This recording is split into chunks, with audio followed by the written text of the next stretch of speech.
Please subscribe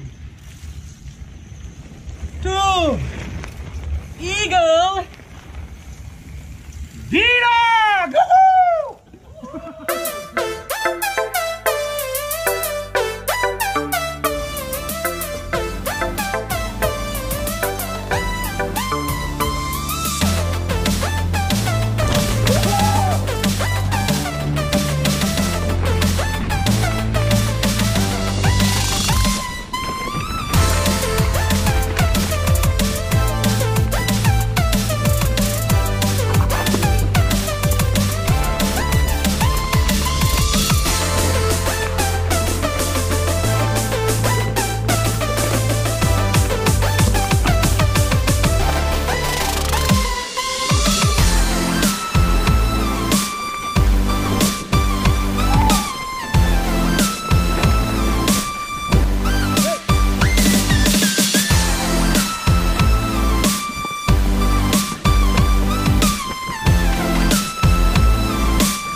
Yan po yung short DH dito sa Kawito.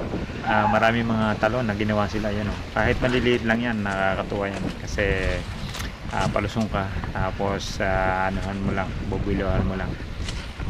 Sa video hindi mo masyado makita na medyo technical siya, lalo na yung sa may kawayan, yung palusong. Madulas siya kasi maraming ugat. Nilagyan nila ng mga additional na mga talon para medyo mas masaya. Single track siya at maigsi lang pero makakapagod din. May mga nilagay nga sila na bagong jump dyan, yung kahoy sa susunod na part ng video. Hindi ko tinalon muna kasi pinapractice ko pa yung aking bike. Naninibago pa ako. Yan, oh, yan yung ginawa nila. Madali naman siyang talunin pero hindi pa namin sinusubukan. Dito kasi may rock garden din pero hindi namin nabidyuhan kasi kinupos na yung battery namin. Ang diskarte kasi namin dito, bababa kami dito and then iakit kami sa taas uli pabalik para hindi mapagod pumadyak. Masyadong matari kasi.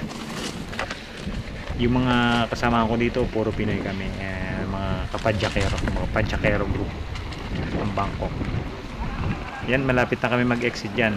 Actually, rock garden yung susunod dyan. Hindi lang namin talaga nakunan. Ito yung road, papunta ron sa parking. And sila yung magdadala sa amin ulit pataas.